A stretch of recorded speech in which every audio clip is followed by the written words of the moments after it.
Good evening everyone. क्या हाल चाल सबके? और बताइए, पढ़ाई कैसी चल रही है? एग्जाम की प्रिपरेशन वगैरह? आवाज आ कोडिंग रही की? क्या मेरी? हाँ, आवाज आ रही है आपकी। नहीं, कुछ नहीं इसलिए। नहीं नहीं, बिल्कुल मेरी आवाज आ रही है ना? हाँ, आ रही है। चलो, बड़ी अच्छी बात है। आप लोग अपना रिवीजन कर लीजिए, ठीक है? बच्चों, कल जो मैंने आपको एक बात सिखाई थी उसका बहुत ध्यान दीजिएगा। कई बार ठीक है, कई बार हमारे बी टेस्ट के पेपर्स, ठीक है, डिफरेंट बनते हैं। बट जो जेई मेंस का लेवल है, ठीक है, वो थोड़ा सा हमेशा आपको जेई मेंस के प्रीवियस ईयर पेपर से ही पता चलेगा। ओके, क्योंकि अलग अलग टीचर्स अलग अलग तरह से पेपर फॉर्म करते हैं। तो आज हम फंक्शंस करने वाले हैं। तो ये बताइए कि सर, फंक्शन मुझे में आप क्या पूछना क्या था ये जानते हैं? एओडी के बारे में हम्म। कि ये जो वो पीसवाइज कंटिन्यूअस फंक्शंस होते हैं ना, उसमें हम्म। मैक्सिमा मिनिमा कैसे निकालते हैं? Piecewise function, continuous functions में मैक्सिमम मिनिमम कैसे निकालते हैं, ठीक है। हाँ चलो, ये डिस्कस करते हैं। मैं ये सोच रहा हूँ ना कि कुछ हम स्पेसिफिक टॉपिक्स ही कर लेते हैं। तो आप लोग फंक्शंस में बताइए, फंक्शंस में आप लोग क्या देखना चाहते हैं, फंक्शंस में क्या सीखना चाहते हैं? सर बेसिकली थियोरी मैंने आपको कल बताया था वो। तो थ्योरी में तो यार पूरा बहुत कुछ है। अब अपन ऐसा तो नहीं कह सकते ना कि आपको ऑड इवन नहीं आता होगा। नहीं नहीं, ऑडिबल आता है।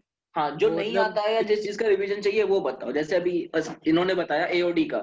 तो एओडी में इन्होंने बोला पीस वाइज में मैक्सिमम मिनिमा कैसे करते हैं। तो चलो, ये वाला अपन कर सकते हैं। ऑप्टिमाइजेशन नहीं तो टेंजेंट के स्टार्टिंग के क्वेश्चन। बेटा, आप टैंजेंट यार तो काफी इजी टॉपिक है, उसमें आपको क्या क्या प्रॉब्लम है? सर ने ऑप्टिमाइजेशन में प्रॉब्लम जा रहा है। और ठीक है, शॉर्टेज डिस्टेंस का एक क्वेश्चन ले लो। हाँ, ऑप्टिमाइजेशन कर शॉर्टेज लेते हैं। डिस्टेंस बराबर। ठीक है, ऑप्टिमाइजेशन का एक टॉपिक कर लेते हैं। एक शॉर्टेस्ट डिस्टेंस कर लेते हैं। और सर फंक्शंस में वो onto into one hmm, one many one bijective injective जो भी है वो। मैं जैसे इन्वर्टिबल प्लॉट सिखा देता हूँ। इन्वर्टिबल सिखा देता हूँ। One one on two into, ये तो बेटा डेफिनेशंस भी आपको मालूम है ना। वन वन का मीनिंग क्या है, ऑन टू का मीनिंग क्या है? एक एक सर लाइन में बता दो ना सर। कंपोजिट एंड इनवर्स भी पढ़ा दीजिए फंक्शंस में। कंपोजिट, ठीक है। सर एक एक लाइन में सब बता दो ना, मतलब एक बार कान के ऊपर से जाएगा तो मतलब याद आ जाएगा सब कुछ। चलो, और कुछ?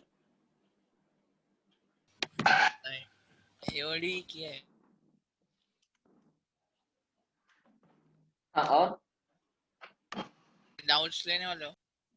डाउट्स तो यार एकदम लेक्चर के बाद में। और बताओ। सर मोनोटोनिसिटी के क्वेश्चंस कर सकते हैं क्या एक दो? कोई आपके पास है तो बोलो। nth derivative test. nth derivative test. nth derivative test तो सेम प्रिंसिपल पे है ना बेटा। हाँ, वो सेम प्रिंसिपल पे है जिस प्रिंसिपल पे सेकंड डेरिवेटिव टेस्ट है। हालांकि जनरली लोग फर्स्ट सेकंड डेरिवेटिव टेस्ट ही यूज करते हैं। तो nth डेरिवेटिव टेस्ट का कोई प्रैक्टिकल वैसा कोई क्वेश्चन आपके पास है तो बताइए, अदरवाइज ज्यादा उसके क्वेश्चंस मैंने भी नहीं देखे हैं। हाँ, मैं आपको एक टॉपिक पढ़ा सकता हूँ। एक टॉपिक मैं चाहता था काफी टाइम से कवर करना। आप लोगों ने इसमें कवर किया है क्या? क्या कहते हैं, क्वाड्रेटिक में रिपीटेड रूट्स। हाँ सर, उसका एक क्वेश्चन भी बताया था आपने एओडी में। हाँ, रिपीटेड रूट्स। तो एक काम करते हैं, एओडी में इसी टॉपिक को कवर करते हैं, रिपीटेड रूट्स। ठीक है, ये क्वाड्रेटिक में एक्चुअली एओडी का ही एक पार्ट है, रिपीटेड रूट। इवन इस बार के जेई एडवांस एग्जाम में इस पे एक क्वेश्चन भी बहुत बढ़िया सा आया है। और एक्चुअली बड़ा कॉन्फ्लिक्टिंग क्वेश्चन आया है, ऐसा वैसा ही नहीं है। सर इस बार का हार्ड था ना, वो देखा मैंने कल। पेपर बच्चे देखो यार, ऐसा मैं नहीं कहूंगा। आधा पेपर इजी था, ठीक है, और मतलब आधा पेपर लेंदी हार्ड था। था। आधा पेपर इजी था और आधा पेपर हार्ड था। अब वही प्रॉब्लम है कि आधा जो कि हार्ड था तो वो हार्ड था, वो मतलब लोग किसी को भी समझ नहीं आया।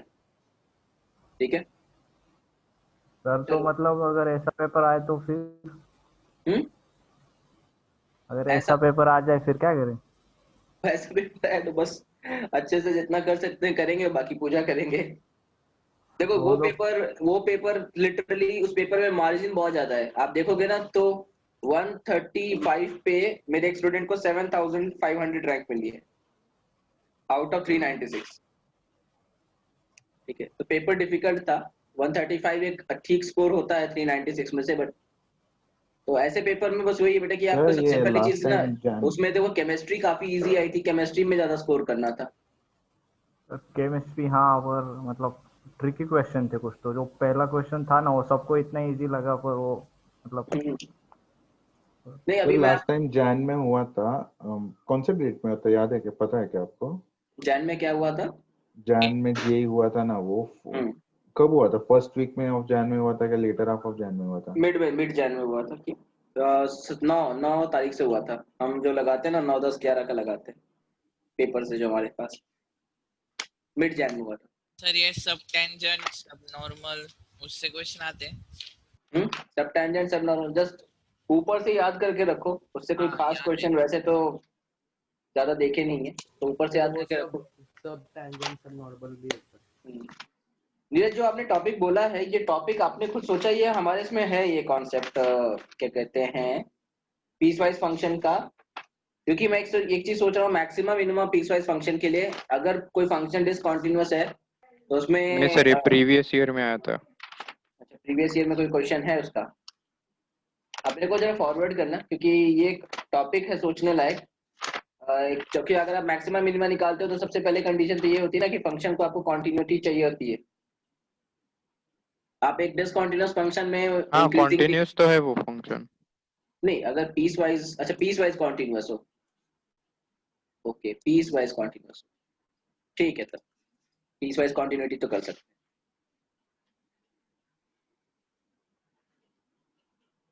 चलो, तो और कोई टॉपिक है इसके अलावा जो आप लोग को देखना है? तो मैं स्टार्ट करूं इसके साथ? सर फंक्शंस में इनवर्स वगैरह वो पढ़ाने वाले हैं क्या? हाँ, इन्वर्स जो इन्वर्स और इन्वर्टिबल है उसके बारे में आगे चले। यस। चलो ठीक है बेटा। वैसे मैक्सिमम मिनिमम पॉइंट्स में हम लग रहे हैं कि हमने क्वेश्चंस तो किए हैं इस पे पीस वाइज में। चलो फिर भी देख लेंगे उसको एक बार फिर से। तो मैं इसका स्क्रीनशॉट भेज दे रहा हूँ खुद को, ग्रुप पे ही भेज दे रहा हूँ, ठीक है। तो आइए सबसे पहले आपके, क्योंकि मैं देख रहा हूँ फंक्शन से सिर्फ कितना एक ही टॉपिक है ना, इन्वर्टिबल और कंपोजिट, और बाकी सारे टॉपिक से एओडी से। तो देखो भाई, फंक्शन में इन्वर्टिबल और कंपोजिट, सबसे पहले हम कंपोजिट फंक्शन पे ही शुरू कर देते हैं, ठीक है, कि कंपोजिट फंक्शंस कैसे डिफाइन होते हैं। तो आप सभी लोगों को मालूम है कि अगर मुझे मान लीजिए फ्रॉम फंक्शन एफ, ठीक है, एफ ओ जी डिफाइन करना है, अगर एफ ओ जी फंक्शन डिफाइन करना है, ठीक है, एफ ओ जी एक्स फंक्शन को डिफाइन करना है, मतलब मेरा इनपुट फंक्शन कौन रहेगा, जी रहेगा, और मेरा आउटपुट फंक्शन, इनपुट फंक्शन जी रहेगा और आउटपुट फंक्शन कौन रहेगा, एफ रहेगा। तो क्या कंडीशन होती है बताइए? एक पेरेंट कंडीशन होती है ना कंपोजिट फंक्शन में, वो पेरेंट कंडीशन क्या है बच्चों बताइए? कंपोजिट फंक्शन में एक पेरेंट कंडीशन होती है, बताइए क्या है वो? कि व्हाट, क्या होता है कि जी का रेंज या जी का डोमेन ऐसा कुछ रहता है ना? हाँ, जी का domain should be subset of F of x का रेंज, कुछ तो ऐसे। बताओ कैसे रहता है?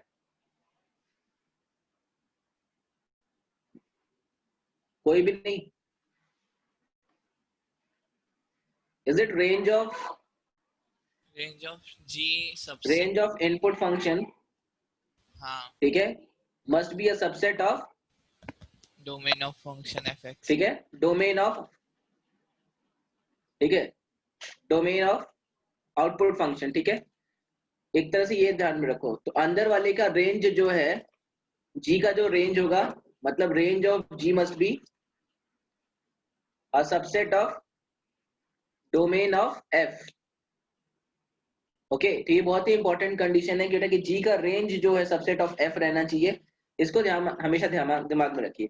अब पॉइंट आता है कि जी ऑफ एफ एक्स या एफ ऑफ जी एक्स ये सब निकालते कैसे हैं और इसमें इंपॉर्टेंट चीज क्या है, ठीक है। तो भाई देखो, सीधी सी बात है, अगर आप मान लो एफ ऑफ जी एक्स निकाल रहे हो, एफ ऑफ जी एक्स निकाल लो, आपके पास क्या दिया हुआ है? आपके पास एफ एक्स दिया हुआ है एक्स स्क्वायर माइनस वन, आपके पास जी एक्स दिया हुआ है रूट एक्स, आपके पास जी एक्स दिया हुआ है रूट एक्स, ये दो फंक्शंस आपके पास दिए हुए हैं। चेक करेंगे कि डोमेन ऑफ ये रेंज ऑफ जी एक्स क्या होगा, रेंज जी क्या होगा बताइए? 0 से इंफिनिटी। एंड डोमेन एफ क्या होगा? All real number, all real number, correct.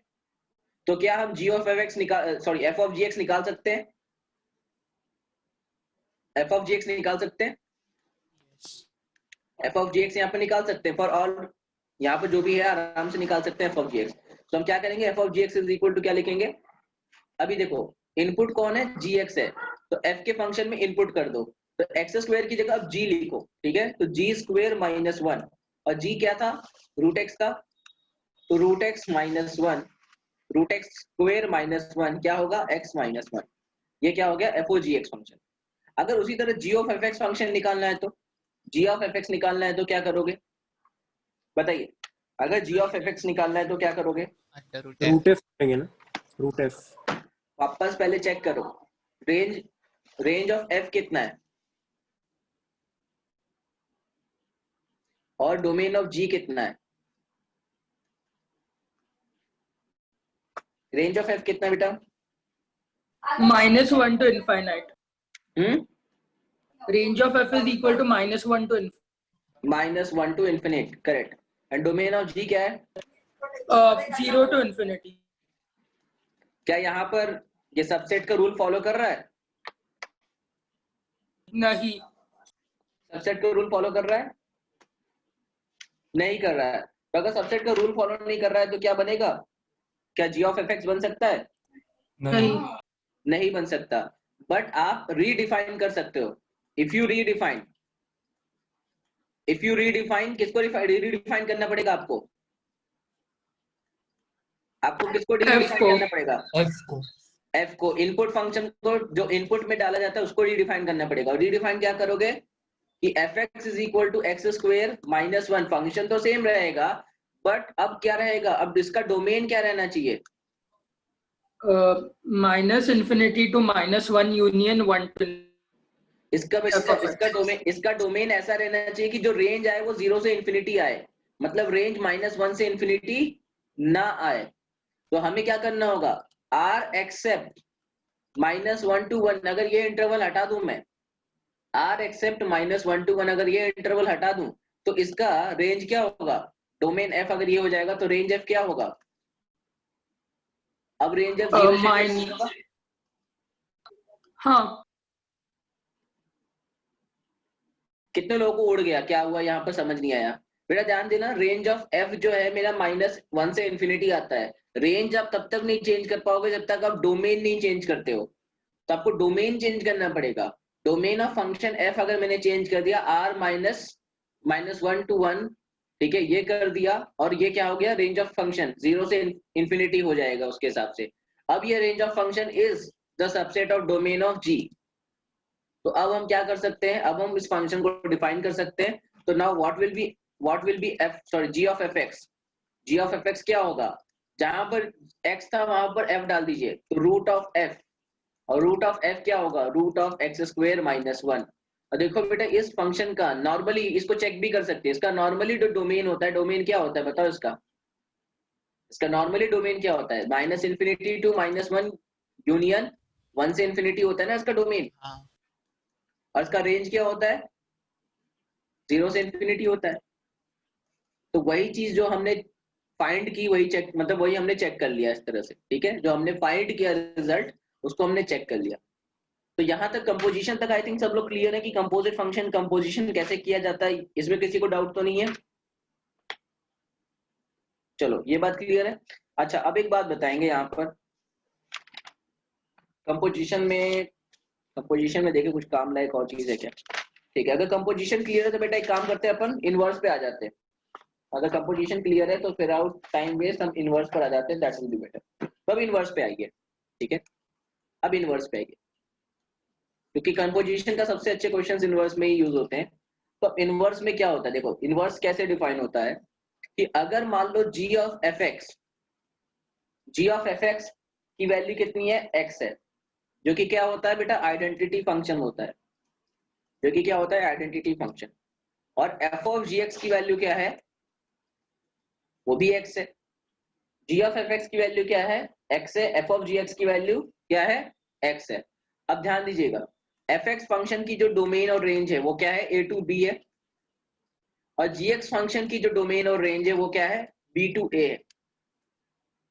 तो इस कंडीशंस में जहां पर आप f का जो डोमेन वो g का रेंज बन रहा है और जो f का जो रेंज है वो g का डोमेन बन रहा है, इस कंडीशन में आप क्या कहेंगे कि g is the inverse of f,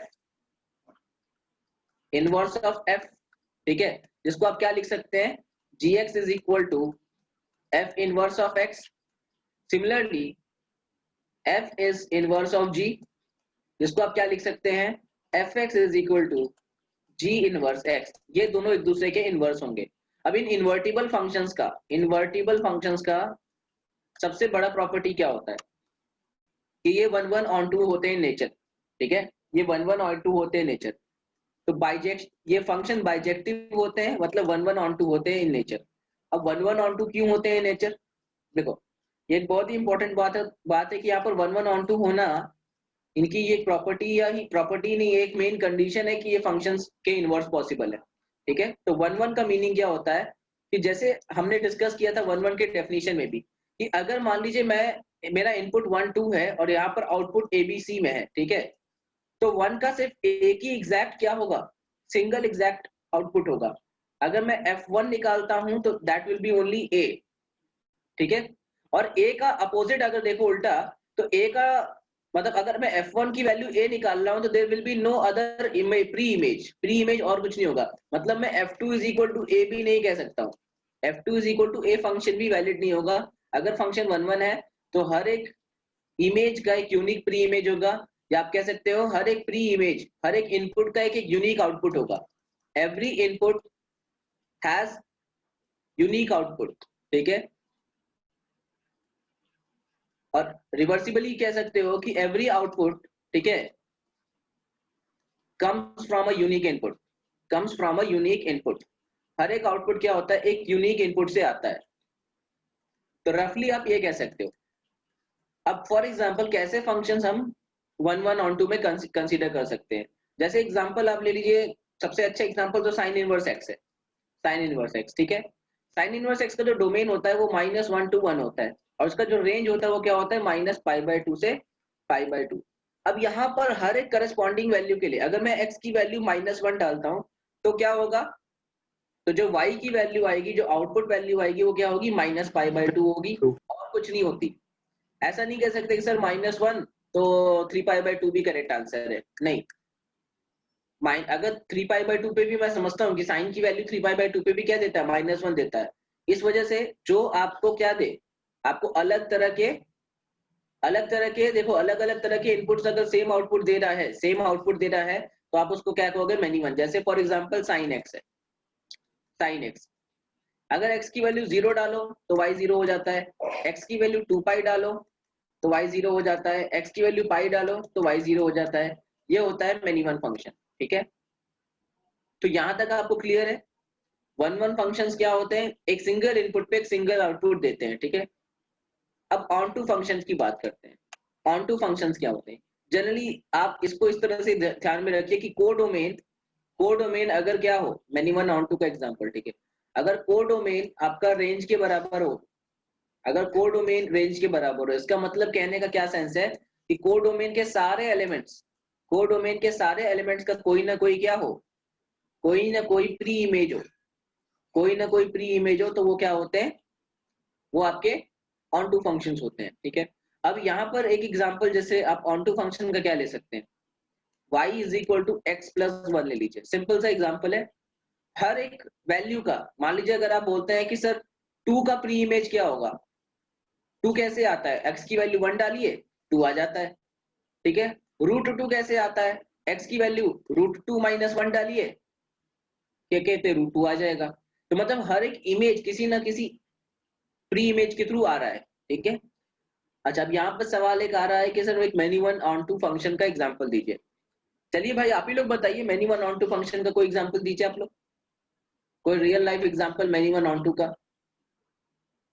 जो हमने स्टडी किया है. इतने सारे एग्जांपल्स तो हमने स्टडी किए, बताइए.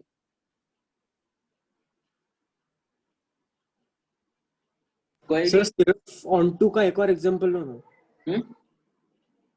एक्सक्लूसिवली ऑन टू का एक और एग्जांपल लो ना. एक्सक्लूसिवली ऑन टू का, बेटा ऑन टू का अगर आपको एग्जांपल लेना है तो आप ये जो फंक्शंस हैं, जो भी लाइन फंक्शंस है, ये सारे आपके ऑन टू के ही तो एग्जांपल्स हैं। ये सारे के सारे लाइंस क्या करते हैं, अगर आप देखो तो इनका रेंज क्या होता है, माइनस इन्फिनिटी से इन्फिनिटी तो होता है ना। समझी बात को? एक और आप ऑन टू का एग्जांपल ले लो, log x, इसका रेंज बताओ, इसका रेंज बताइए। सर आपने कुछ तो बोला था कि मतलब अगर वो एक ही जगह कट कर रहा है तो कुछ तो शॉर्टकट बताया था ना, वो बताओ ना एक बार। अच्छा, आइडेंटिफाई करने के लिए हाँ मैंने आइडेंटिफाई करने के लिए बताया था कि अगर आप मेनी वन चेक करना चाहते हो, किसी चीज को मेनी वन चेक करना चाहते हो कि मेनी वन है कि नहीं है, तो आप एक काम करो, एक पैरेलल लाइन बना लो, नहीं, ऑन टू के लिए भी बताया था कुछ तो। और मैंने ऑन टू के लिए एक वर्टिकल लाइन बना लो, हाँ तो कम से कम वो एक जगह कट करे, ठीक है। लेकिन प्रॉब्लम ये है ना कि देखो, आप मेनी वन में भी ना, अगर आप वर्टिकल लाइन को छोड़ो, मेनी वन में वर्टिकल लाइन आपको ज्यादा उतनी हेल्प नहीं करेगी। मेनी वन में सबसे ज्यादा हेल्प करने वाली चीज पता है क्या है, आप इनफाइनाइट पैरेलल लाइंस बनाओ और देखो कि कम से कम आपका क्या कर रहा है, कम से कम एक जगह कम से कम कट कर रहा है कि नहीं कर रहा है, कम से कम इनफाइनाइट पैरेलल लाइंस कम से कम एक जगह कट कर रहा है। क्योंकि देखो, साइन एक्स का फंक्शन लो, साइन एक्स मेनी वन है, हाँ मेनी वन है, हाँ सर। क्या क्या वो ऑन टू है? है ना। ऑन टू नहीं है, हाँ देखो ओ हाँ ऑन टू कहाँ है आपका, कम से कम यहाँ पर प्रॉब्लम क्या है कि इसकी रेंज -1 से 1 तक है, मतलब sin x is equal to 2 करोगे तो कोई प्री इमेज नहीं मिलेगी ना, sin x is equal to 100 करोगे तो कोई प्री इमेज नहीं मिलेगी। हाँ ऑन टू की समझ- डेफिनेशन में देखो, ऑन टू और मिनिमम की डेफिनेशन सेम ग्राफ से आप निकाल सकते हो, लेकिन अगर आप इसकी बात करो 2 पावर x, अब बताओ ये 1 1 है, ऑन टू है, क्या है, मतलब 1 1 ऑन टू में से क्या है इसका सिचुएशन, इंजेक्शन और सर्जेक्शन में 1 1 है, ऑन टू नहीं है ये। 1 1 तो है लेकिन ऑन टू नहीं है। नहीं है, क्योंकि देखो नीचे देखो, हाँ नीचे नहीं हो रहा है ना। नीचे उसका कोई भी रेंज उसका कवर नहीं होता, मतलब 2 power x is equal to -2 पूछोगे तो आपको नहीं पता, कोई डेफिनेशन नहीं है उसकी। ओके, तो यहाँ पर ऑन टू का, यहाँ पर सबसे बड़ा आपको समझना है कि ऑन टू का मतलब, ऑन टू का मतलब ये है कि आपके रियल नंबर्स, आपका रेंज अगर कोडोमेन में, और सबसे इंपॉर्टेंट चीज है बेटा डेफिनेशन देखो, मैं ये मान के चल रहा हूँ कि कोडोमेन इज आर, तो मैं आपको एग्जांपल दे रहा हूँ, अगर कोडोमेन इज नॉट आर तब फिर आपको सोचना होगा, ठीक है। और इन्होंने पूछा सर एक many one onto function का एग्जांपल दो, बताओ भाई, तुम लोग इतना तो डिस्कस तो किया ही था, the best example is 10x, 10x से बढ़िया एग्जांपल क्या होगा?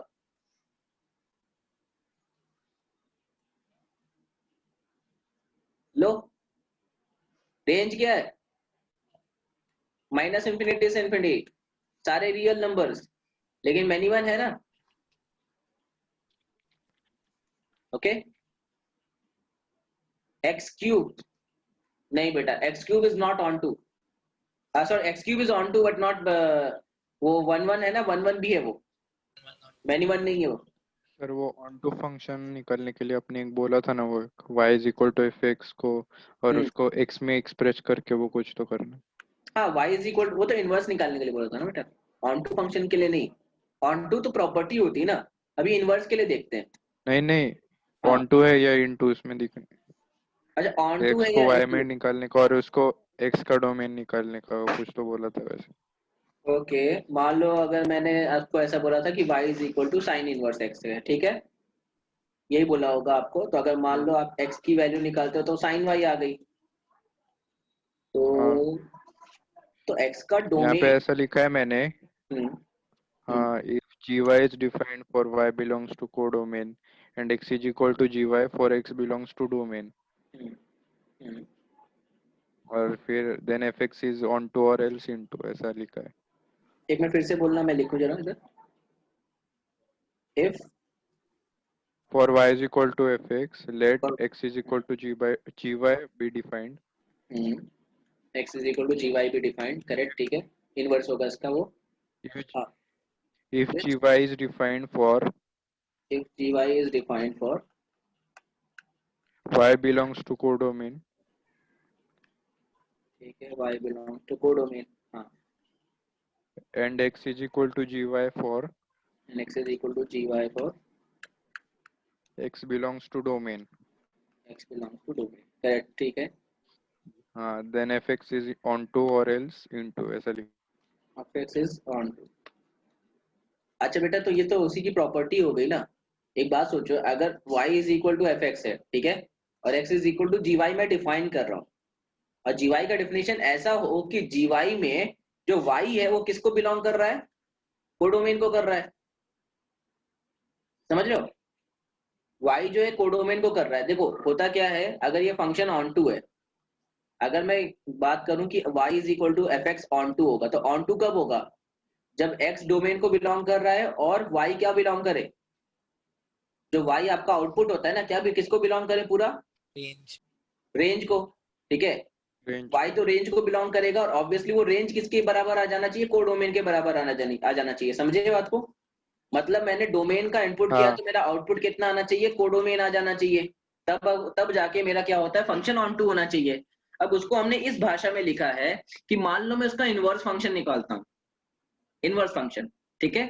फॉर एग्जांपल ले लेते हैं कि y is equal to X square ले लेते हैं, ठीक है, सिंपल सा एग्जांपल लेते हैं। इसका डोमेन बताएंगे रियल नंबर, और रेंज क्या होगा बेटा, 0 से इंफिनिटी। मान लो मैं कोडोमेन, अब इसका देखो, अब मैंने क्या किया, मैंने कोडोमेन अगर इस फंक्शन का डिफाइन किया होता, स्टार्टिंग में मैंने कोडोमेन क्या डिफाइन किया होता, कोडोमेन रियल नंबर डिफाइन किया होता, ओके, कोडोमेन क्या किया होता, रियल नंबर डिफाइन किया होता। अब इसका x is equal to root y, ये होगा gy फंक्शन, एग्जांपल से समझना। अब मैं, मेरा y का इनपुट क्या है, अब मेरा y का इनपुट क्या है, y का इनपुट है मेरा कोडोमेन ना, मतलब y का इनपुट है मेरा रियल नंबर, हाँ, बात समझना, हाँ। y का इनपुट है मेरा रियल नंबर। तो अगर मैं y के रियल नंबर इनपुट के लिए x को डिफाइन कर सकता हूं सच दैट x क्या मिल जाए मुझे, डोमेन मिल जाए। जैसे फॉर एग्जांपल अगर मैं y की वैल्यूज क्या ले लेता हूं, रियल नंबर बोला ना, तो मैं -2 2 4, लेकिन y को तो रियल नहीं ले सकते ना। हाँ, वही तो सवाल, वही तो उसका डेफिनेशन है, देखो यहाँ ही तो लिखा है, if यहाँ ही तो इसलिए if यूज किया गया, if gy is defined for y belong to codomain and x is equal to gy for x belonging to domain, then हम कह सकते हैं कि fx is on to, मतलब अगर मैं gy फंक्शन, अगर मैं एक ऐसा gy फंक्शन बना सकता हूं जो कि कोडोमेन के लिए वैलिड हो, बात पकड़ना, जो कोडोमेन के सर लिए वैलिड दोनों हो, के डोमेन्स इक्वल होने चाहिए क्या, y का डोमेन और x का डोमेन? नहीं बेटा, समझना, देखो ये रिवर्स, उसी चीज को रिवर्स डिफाइन किया गया है, और बहुत ही सिंपल भाषा में। आपने स्ट्रेट डेफिनेशन समझी क्या, स्ट्रेट डेफिनेशन क्या थी कि मैंने x डोमेन का इनपुट किया, तो मेरा जो y रेंज आ रहा है वो कोडोमेन के बराबर होना चाहिए, तो मैं बोलूंगा कि x is onto, correct. हाँ। ये तो स्ट्रेट डेफिनेशन हुई, लेकिन अगर तुम इसको रिवर्स डेफिनेशन में ले जाते हो तो ये क्या बोल रहा है कि तुम अगर y is equal to F X से तुम एक ऐसा फंक्शन बना लो जो कि क्या हो, x is equal to G Y हो, ठीक है, x is equal to G Y हो, और y किसके बराबर हो, कोडोमेन के बराबर हो, जो कोडोमेन है ना उसके बराबर हो, और वो कोडोमेन के बराबर होने के साथ साथ हमें क्या दे दे, हमें x को एक वैलिड x दे दे। मतलब क्या हो, अगर y कोडोमेन में है, जैसे -2 है, 2 है, 4 है, -100 है, अगर मैं y डालने पर y इज इक्वल टू -100 डालकर मैं x क्या, एक डिफाइंड x ले सकता हूं, मेरे पास एक डिफाइंड फंक्शन आ सकता है x में, तब मैं क्या बोलूंगा, तब मैं बोलूंगा कि fx ऑन टू है। ये उल्टा, जैसे रिवर्स बोला जाता है ना, रिवर्स बोलने का तरीका हो गया। फॉर एग्जांपल अगर मैं बोलूं कि sir y is equal to 100 डालने पर मेरा x इक्वल टू क्या आ गया, 10 आ गया, ठीक है, मतलब कोडोमेन की वैल्यू डालने पर डोमेन की कोई वैल्यू आ जाती है, तो मैं कहूंगा कि फंक्शन क्या है, वैलिड है। लेकिन अगर वहीं पर y इज इक्वल टू मैं -100 डालता हूं,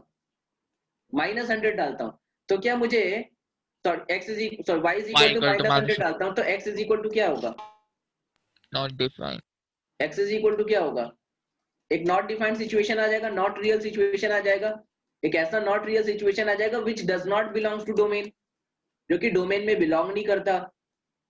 तो ऐसे कंडीशन में हम कह सकते हैं कि फंक्शन जो fx है वो ऑन टू ही नहीं था स्टार्टिंग में, वो स्टार्टिंग में ऑन टू ही नहीं था। अगर वो ऑन टू होता तो वो हमें एक ऐसा कोडोमेन देता जिसकी वजह से अगर हम रिवर्स फंक्शन या इनवर्स फंक्शन में निकालते तो भी हमें क्या मिलता, एक वैलिड फंक्शन मिल जाता। मतलब आप एक तरह से समझिए कि x की इनपुट डाल के अगर हमें सही y मिल रहा है तो y की इनपुट डाल के हमें सही x भी तो मिलने चाहिए ना। क्या गेम समझा आपने पूरा? हाँ सर। समझा सर। हाँ, तो वही बात हुई कि अगर डोमेन डाल के कोडोमेन मिल सकता है तो कोडोमेन डाल के डोमेन भी मिलना चाहिए। अगर डोमेन मिलता है तो ऑन टू है, और अगर डोमेन नहीं मिलता है तो क्या फंक्शन है वो, इनटू है। जैसे अगर आपने -100 डाला तो क्या मिला आपको, 10i। जैसे इन्होंने कुछ लोगों ने, महाशय लोगों ने बताया कि 10 आयोटा है, तो भैया 10 iota is not a part of, बताओ Neeraj, 10 iota is not a part of real plane. is not a part of real plane and is not a Argyle part plane. of the domain। हमारे domain का भी तो part नहीं है ना 10 iota। अपने domain में कहाँ कंटेन किया उसको। तो हाँ वही वो फंक्शन की लाइन बता रही थी कि अगर GY को आप डोमेन को डोमेन के लिए बता सकते हो, GY को डोमेन के लिए को डोमेन के लिए डिफाइन कर सकते हो, और तुम्हें क्या मिल जाए, x बिलोंगिंग टू डोमेन मिले, तो फंक्शन ऑन टू है। अदरवाइज अगर वो डोमेन ना मिल रहा हो तो क्या है वो, इनटू। ठीक है, चलो तो ये एक तो पहले से बंद कर,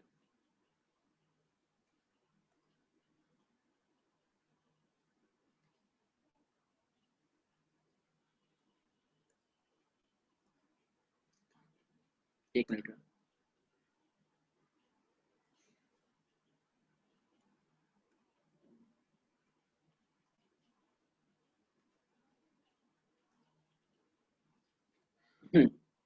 यप, चलिए आगे बढ़ते हैं। तो ये तो बेटा देखो ऑन टू इनटू की बातें हो गई। अब हम इन्वर्टिबल की बात करते हैं। ठीक है, अब इन्वर्टिबल की बात करते हैं, बहुत इंपॉर्टेंट है। तो इन्वर्टिबल फंक्शन में जो सबसे काम की और सबसे इंपॉर्टेंट बात है हमारे हमारे लिए जो जानने की है, बेटा हमेशा ध्यान दीजिएगा जब आप फंक्शंस डिफाइन करते हो, ठीक है, जब आप फंक्शंस डिफाइन करते हो तो आपको डोमेन और कोडोमेन का बहुत ख्याल रखना है। मैं क्वेश्चन दे रहा हूँ आपको, मैं क्वेश्चन दे रहा हूँ, और चलिए इसी से हम थोड़ा डोमेन कोडोमेन के बारे में जानते हैं, सीखते हैं। ठीक है, डोमेन कोडोमेन और फंक्शन की डेफिनेशन पे तो नोट करेंगे और सभी लोग सॉल्व करेंगे, अटेम्प्ट करेंगे इस क्वेश्चन को। बढ़िया क्वेश्चन है ये, और आई थिंक क्लास में लिया गया है, फिर भी करते हैं। तो क्वेश्चन क्या है कि let f such that from p to q, function f define किया p to q से, and fx is equal to root over x square minus 9 plus root over 25 minus x square is invertible, is invertible, is invertible. ठीक है बेटा, invertible function है ये। अब बोला क्या जा रहा है क्वेश्चन में, देखो मैं क्या पूछ रहा हूँ क्वेश्चन में। पहली बात p और q क्या होंगे, ठीक है, इस केस में मुझे p एंड q क्या होंगे। अगर फंक्शन ये इन्वर्टिबल है तो इस केस में p एंड q क्या होंगे, इसके ऑप्शंस हैं। ठीक है, इसके ऑप्शंस हैं, और कितने कितने कॉम्बिनेशन बनेंगे। पहली बात तो कितने कॉम्बिनेशन p एंड q के बन सकते हैं। ठीक है, तो p एंड q के कितने कॉम्बिनेशंस बन सकते हैं, हाउ मेनी केसेस या how many possibilities are there.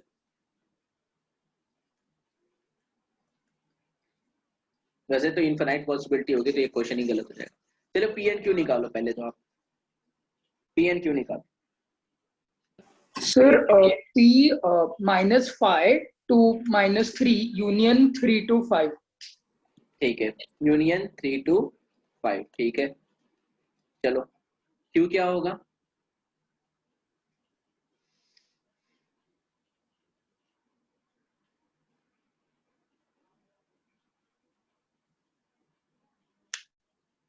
q क्या होगा बेटा।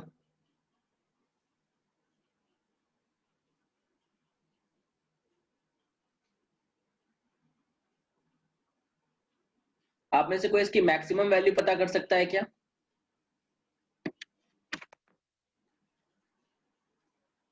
4 है क्या, मैक्सिमम 4 वैल्यू। कैसे पता करेगा, कोई किसी को भी पता करना मैक्सिमम वैल्यू कैसे पता करेगा, मैक्सिमा निकाल के ना, मैक्सिमा निकाल के।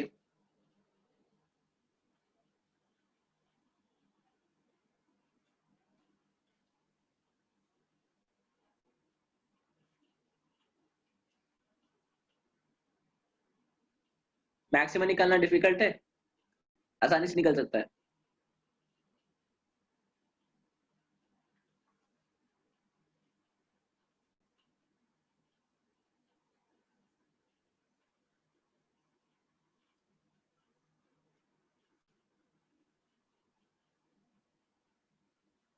अगर डोमेन में डाला होता तो कॉम्प्लेक्स नंबर 4 है मतलब ये क्या होता है? चलो देखो, क्योंकि लीस्ट वैल्यू तो 0 में एक्सेप्ट कर सकता हूँ। 0 है क्या लीस्ट वैल्यू? बताओ, लीस्ट वैल्यू 0 है क्या? नहीं सर 3 होगी। 3 होगी ना?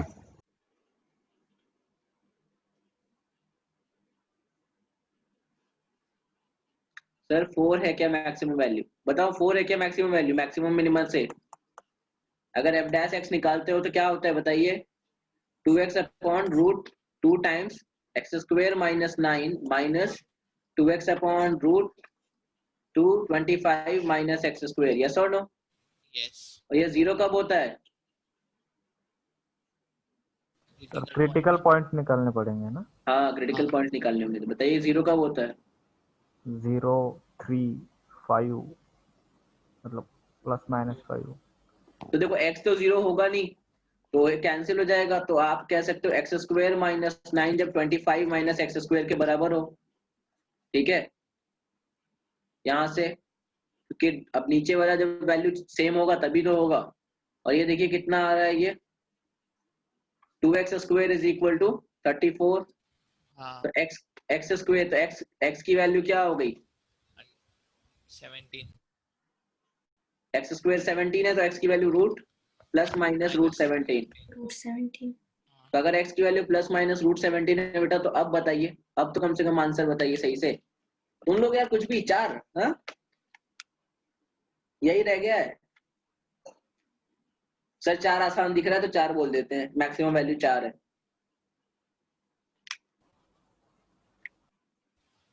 हद करते हो कभी कभार तो सचमुच। सर वो आपने x क्यों निकाला वहां पे? बेटा आपको निकालना पड़ेगा ना मैक्सिमम वैल्यू कहाँ पर होगी। ये हाँ फंक्शन सर, में पॉइंट ऑफ आप मैक्सिमम। अपने एजम्पशन से थोड़े ना बोल सकते हो कि मैक्सिमम वैल्यू 4 होगी इसकी। जैसे मान लो मिनिमम वैल्यू, मैंने एक पल के लिए मिनिमम वैल्यू मान लिया मैंने कि कितना होगा, 3 होगा, ठीक है।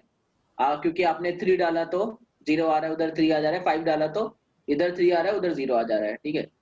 सर एक मैं अच्छा एक बात बताओ, 5 डालने पर तो इधर 4 आ रहा है। अच्छा ठीक है, तो मिनिमम वैल्यू आपने 3 एज्यूम कर ली एक तरफ, ठीक है। लेकिन अब सवाल यह था कि मैक्सिमम वैल्यू कितनी होगी, ये निकालोगे ना। वो बिना निकाले कैसे जा सकते हो? ग्राफ से मतलब वैसे भी कर सकते हैं ना, मतलब वो नंबर लाइन निकाल के फिर वो आप मैक्सिमम बेटा ये एक मिनट सोचो तो, ये स्क्वायर रूट में नहीं है। वो नंबर लाइन वाला मेथड तो तब सही रहता है ना जब आपका वो रहता है, वेवी कर्व की बात कर रहे हो ना? हाँ वही। बात कर, वेवी कर्व तो हाँ। तब होता है ना बेटा जब फंक्शन क्वाड्रेटिक या पॉलिनोमियल में दिया हो। ये पॉलिनोमियल थोड़े ना है। अच्छा इसके लिए मतलब ऐसे करना पड़ेगा। हाँ, स्क्वायर रूट देखो, ये स्क्वायर रूट आपको कुछ ऐसे थोड़े ना आसानी से जाने देगा। तो हाँ सर समझा। प्लस माइनस 17, बताइए क्या आंसर आ रहा है? 4√2 आ रहा है मैक्सिमम वैल्यू। रुको देखूं, 4√2 आ रहा है, कितना आ रहा है? हाँ 2√8 आया, मतलब 4√2। 2 बार √8 तो 4√2। तो मान लीजिए मिनिमम, अब ठीक है, मिनिमम वैल्यू के लिए भी आप चाहो तो निकाल सकते हो, ऐसा नहीं है। मिनिमम वैल्यू के लिए भी, मिनिमम के लिए भी आप चाहो तो ट्राई कर सकते हो, ठीक है वैसे। लेकिन मिनिमम वैल्यू साफ दिख रही है, 3 है, ओके।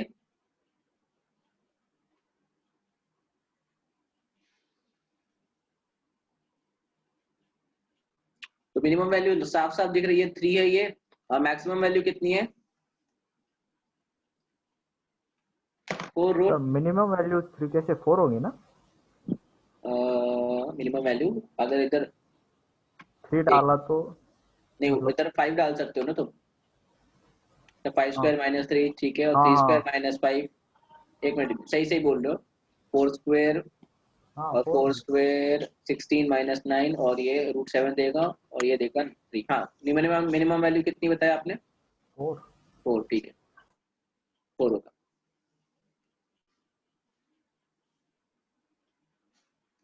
मिनिमम वैल्यू 4 होगी।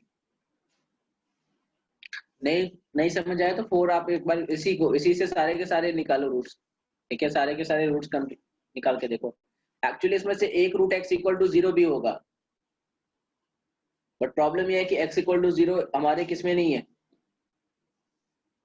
डोमेन, हमारे डोमेन में नहीं है, ठीक है, तो ये खारिज हो गया यहाँ से। चलो भाई, तो आपका 4,4√2, ये 3,5 और -5,3। बच्चों अब देखो इसमें एक सिचुएशन है, इसमें एक सिचुएशन ये है कि ये फंक्शन इन्वर्टिबल होगा। बेटा इन्वर्टिबल कब होगा? जब 1 1 on 2 होगा, जब ये फंक्शन 1 1 on 2 होगा। इसका ग्राफ कैसे बनेगा, आपको क्या लगता है? ये फंक्शन इवन है कि नहीं है? ये इवन फंक्शन है कि नहीं है, ये बताओ। कोई किसी को डाउट है इवन फंक्शन है कि नहीं है, ये बताओ। है ना, इवन है, इवन फंक्शन है। तो अगर मैं यहाँ 3 5 बना लूं और इधर -3 -5 बना लूं, और एक काम करूं, मिनिमम इसका मुझे पता है कहाँ पर है, 4 पे। अगर 3 डालो तो क्या मिल रहा है? 4 मिल रहा है। और 5 डालो तो क्या मिल रहा है? तो भी तो 4 ही मिल रहा है 4 भाई। ही मिल रहा है, 4 ही हाँ। मिल रहा है। अभी तो ऐसा क्वेश्चन लिया गया। तो अब बताओ आउटपुट क्या मिल रहा है? 4, और मैक्सिमम कहाँ पर है? 4√2। 4√2 कहाँ पर? वो रूट कहीं पर √17 होगा ना, कहाँ पे हाँ। बेटा? 4 के जस्ट बाद। से थोड़ा आगे। हाँ 4.02 होता है तो शायद। ये कहीं √17 आया ना? यस, √17 पे मैक्सिमा आ रहा है। कितने लोगों को लग रहा है कि क्या हो रहा है क्या नहीं हो रहा है, समझ नहीं आया, बताओ। ये कैलकुलेशन सही था ना ये सारे?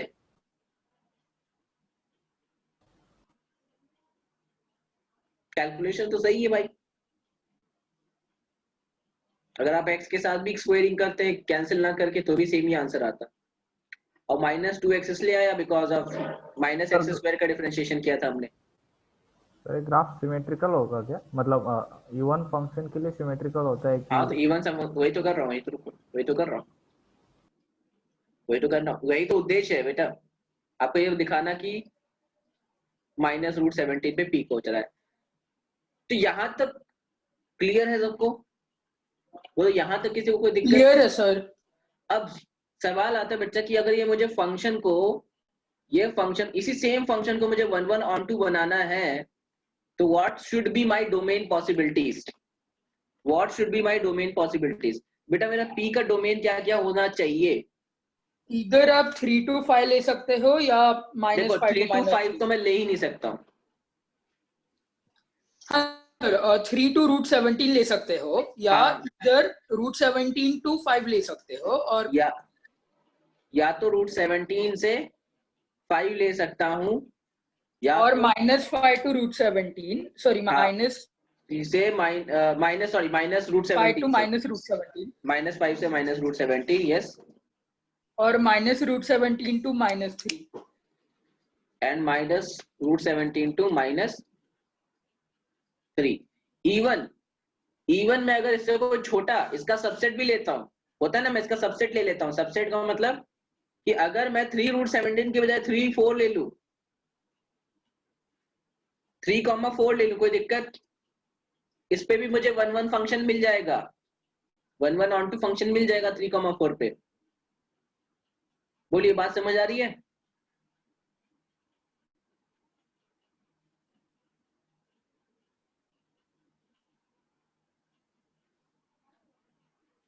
बात समझ आ रही है ना यहाँ पे?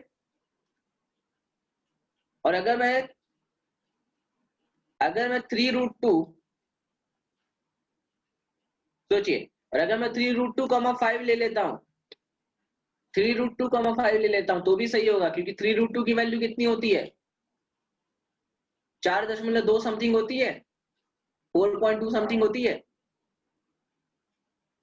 हाँ यस सर। तो 4.2 अगर मैं कुछ वैल्यू ले लेता हूं तो भी ये वैलिड है, क्योंकि 4.2 कहां पर होगा भाई? 4.2 एक बात बताओ, √17 to 5 के बीच में होगा भाई, √17, और ये बताओ, और ये कितना है? 3√2, वो कितना है? वही तो √18 है ना। तो ऑब्वियसली हाँ। √18 क्या होगा? √17 से ज्यादा होगा। तो √3 √2 5 is a subset of √17 5.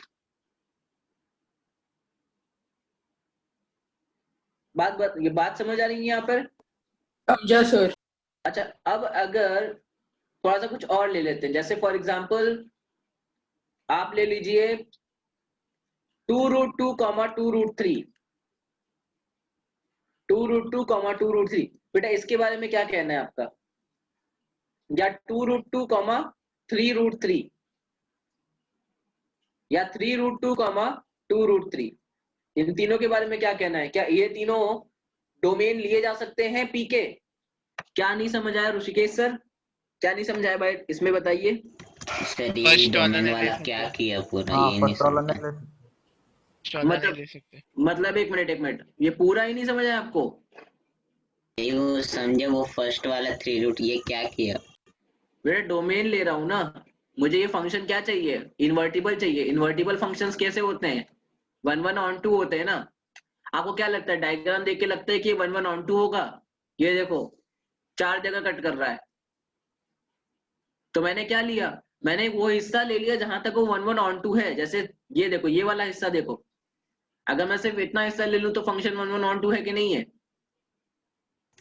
है क्योंकि इंक्रीज कर रहा है, मैक्सिमम पहुंच गया, फिर वापस डिक्रीज करने लगा ना, तो मुझे जहां से स्टार्ट हुआ और मैक्सिमा तक की पोजीशन लेनी है बस। ग्राफ में मैं उतना हिस्सा ले लेता हूं जहां तक मेरा फंक्शन 1 1 बन सकता है। हाँ सर बताइए, फर्स्ट वाला है कि नहीं है? नहीं, फर्स्ट वाला नहीं है। फर्स्ट वाला नहीं है। 2 √2 कितना हुआ? 2.8। 2.8। और ये कितना हुआ? 3 √2 2 √3 कितना हुआ? 3.4 कुछ तो। 3.46। तो फर्स्ट वाला नहीं ले सकते बिकॉज डोमेन में ही नहीं है ये। चलो ये बताइए, फिर ये भी डोमेन में नहीं होगा, उसको भी हटा दीजिए। इसका बताइए।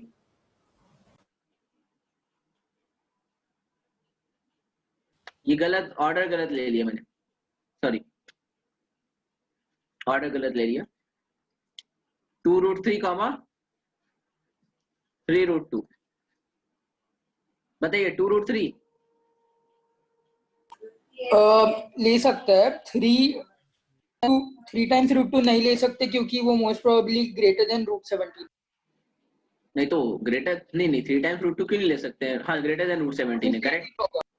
हाँ तो ये कितना हुआ? 2 √3 कितना हो रहा है बेटा? आपका हो रहा है √12। ये कितना हो रहा है? √18। तो ऑब्वियसली ये क्या many one बनाएगा? हो जाएगा। ये many one हो जाएगा। For this domain the function is many one। भाई इसी के बीच में √12 से √18 के बीच में अपना मैक्सिमा आ रहा है ना √17 पे। बेटा ये √17 पे मैक्सिमा है, यहाँ कहीं √18 होगा, यहाँ कहीं √12 होगा। तो आप देखो इस हिस्से के लिए क्या हो गया? ये मैनी वन हो गया। मिनी वन हो गया। फंक्शन इन्वर्टिबल रहा नहीं रहा? फंक्शन इन्वर्टिबल रहा नहीं रहा? खत्म हो गया ना? नहीं रहा ना इन्वर्टिबल? नहीं रहा। हाँ चलो तो यहां तक इन्वर्टिबल तक सबको क्लियर है यहाँ पर?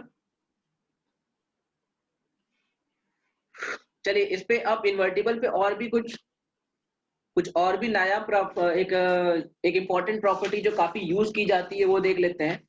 बहुत बार इसका क्वेश्चंस में यूज किया जाता है। तो वो प्रॉपर्टी क्या है कि भाई आपको तो पता है कि आप देखो, आप लोग को इतना तो पता है कि f of gx क्या होता है? x होता है। f of gx x होता है, या g of fx भी आप कह लो तो x ही होता है। अभी आप काम करो, इसको डिफरेंशिएट कर दो। फर्स्ट डिफरेंशिएशन, पहला डिफरेंशिएट करोगे तो देखो f का डिफरेंशिएशन होगा f डैश gx, और फिर अंदर जो इनपुट है उसका डिफरेंशिएशन होगा g dash x is equal to क्या होगा? 1। ये क्लियर है? बोलिए। तो f डैश ऑफ gx क्या होगा? Is equal to 1 by g dash x। अभी मान लो gx इज इक्वल टू आपका y था, तो ये क्या हो गया? f dash of y is equal to, ये क्या हो गया बेटा? dx by dy।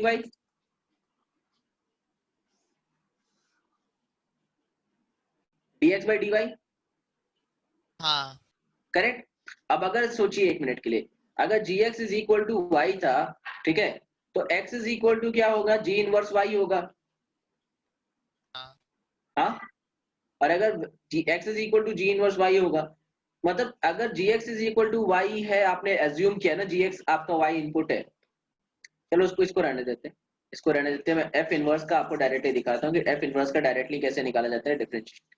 तो यहाँ तक तो क्लियर है, देखो यहाँ तक तो dx by dy आपका क्लियर है ना, यहाँ तक कोई कंफ्यूजन तो नहीं है एटलीस्ट, कि अगर आपने gx को y अज्यूम किया तो आप इसको एज इट इज ऐसे लिख सकते हो, ठीक है। अब इस प्रॉपर्टी का यूज कहाँ करते हैं हम, ये जो इनवर्स प्रॉपर्टी है इसका हम यूज कहाँ करते हैं, कभी कभार जब हमें क्वेश्चंस इनवर्स के निकालने के लिए आ जाते हैं ना, तो हम वहां पर इसका इस मतलब डेरिवेटिव प्रॉपर्टी का यूज करते हैं। ओके, तो एक क्वेश्चन देख लेते हैं, एक क्वेश्चन देखते हैं।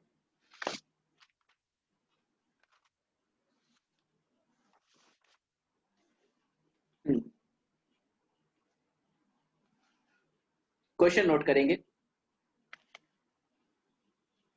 कि मान लीजिए एफ एक्स आपका क्या है, एक्स क्यूब प्लस 2 है, जी एक्स क्या है आपका एक्स माइनस 2 1/3 है। ओके, एफ एक्स आपका क्या है, एक्स क्यूब प्लस 2 है, जी एक्स आपका क्या है, एक्स माइनस 2 पावर 1/3 है। आपको निकालना है f of g x, f of g x, g x नहीं, f of g 8, f of g 8, f of g 8 dash plus g of f 8 dash, ये निकालिए। चलिए कितना होगा इसका आंसर,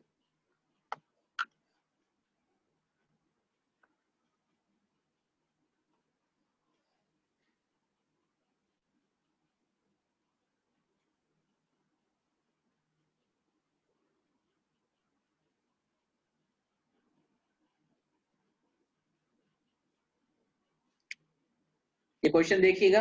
जिनको ये बेटा समझ नहीं आया ऊपर वाले के लिए मैं आपको एक एग्जांपल लेके दिखाता हूँ। मान लीजिए आपका एफ एक्स की वैल्यू है एक्स स्क्वायर और जी एक्स की वैल्यू है मान लेते हैं जी एक्स की वैल्यू एक्स प्लस 5 है, ठीक है, या root over X plus 5, root over X plus 5। अब आपसे बोला जाए हाँ बेटा, इसका आंसर 2 है क्या? इसका आंसर 2 है, 2 तो नहीं होना चाहिए बेटा,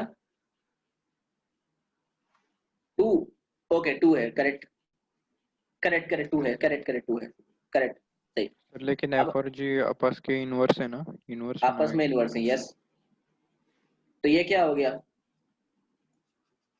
इसका डेरिवेटिव, दोनों का डेरिवेटिव 1 हो गया और एफ ओ जी एक्स आया और जी ओ एफ एक्स आया, करेक्ट, ठीक है।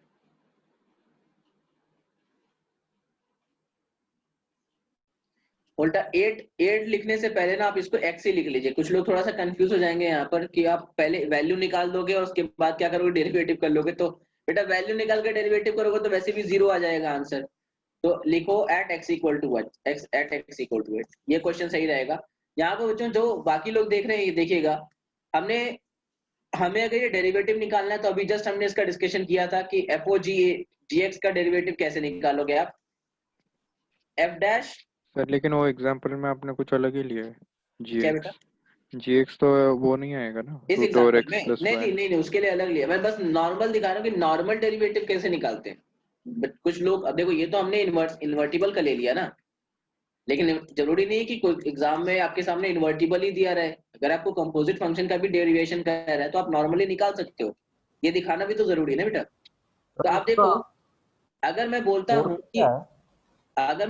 कि x इज इक्वल टू, आप ले लीजिए कितना, x इज इक्वल टू 4 ले लीजिए, ठीक है, x इक्वल टू 4 पे आपको ये डेरिवेटिव निकालना है। तो बेटा एक बात बताइए, g डैश क्या होगा,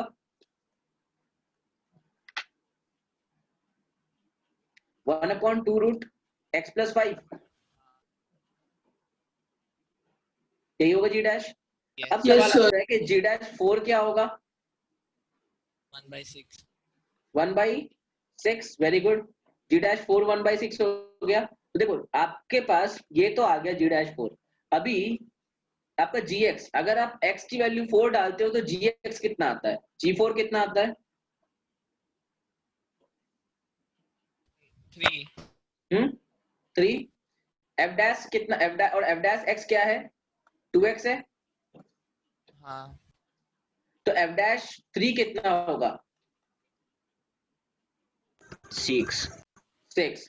तो ये 6 हो गया और ये 1/6 हो गया। आंसर आपका क्या आ गया, 1 आ गया। अब जरूरी नहीं कि आंसर 1 आ गया तो एक दूसरे के वो इनवर्स हैं, ठीक है। इस सर, केस ऐसा- में एफ ऑफ जी को एच मान के कर सकते हैं ना? एफ ऑफ जी को एच मान के कर लीजिए, बट अल्टीमेटली तो सॉल्व वैसे ही करोगे ना आप। हाँ, आपको देखना मतलब पड़ेगा कि इनपुट, आपको इनपुट में 4 नहीं डालना है यहाँ पर, समझ रहे हो। इनपुट में आपको जी से आई हुई वैल्यू को डालना है, जो जी प्रोसेस करके देगा ना। एक मशीन समझिए कि एक्स की वैल्यू जी प्रोसेस करेगा, जो जी प्रोसेस करेगा फिर वो आप एफ डैश में डालेंगे, ठीक है। यहाँ पर देखेंगे, पहले आप एफ सर ओ जी एक बार निकाल, और बताएंगे क्या आप? ऊपर वाला एग्जाम्पल, हाँ चलो ठीक है।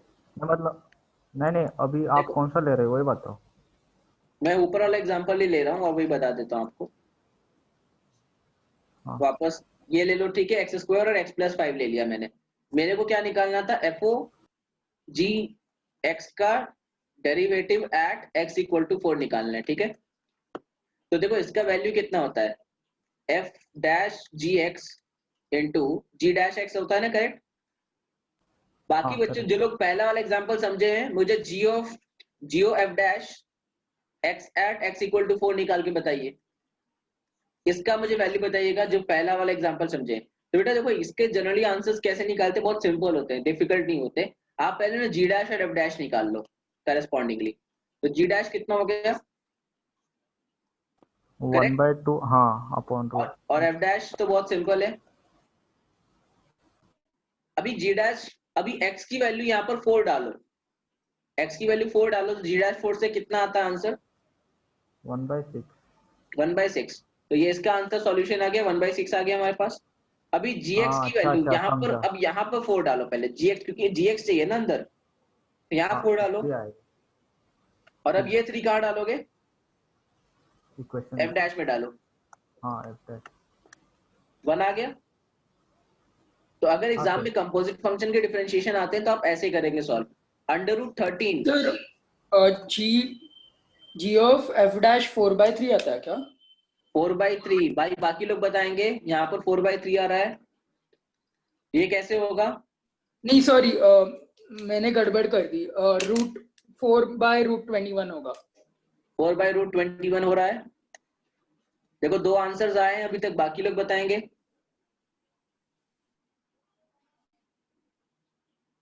ठीक है, सेम प्रोसेस है बच्चों, सेम प्रोसेस है। ओके 4/√21 दो लोगों का आया, बाकी लोग चेक करेंगे कैलकुलेशन, ठीक है। तो अगर एग्जाम में ऐसा कुछ आता है तो हम कर लेंगे बिना दिक्कत के।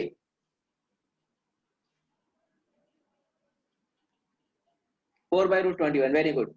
चलो, तो आपको समझ आया ना कि प्रोसेस कैसे करना है। पहले एफ ऑफ जी निकाल लो, जी ऑफ एफ निकाल लो। देखो ये तो डायरेक्ट था, ये जो मैंने किया ये डायरेक्ट था। अब हम करते हैं इनडायरेक्ट वाला। वॉइस लैग हो रहा है क्या, अभी ये देखो, वो तो हमने डायरेक्ट किया, अब हम अपन इनडायरेक्ट करेंगे, क्योंकि कभी कभार आपके लंबे क्वेश्चन दे देते हैं, ठीक है। अब मान लो एफ ऑफ जी ऐसे दे दिया, F of ji of F, इसका डेरिवेटिव निकालो, करोगे डेरिवेटिव इसका।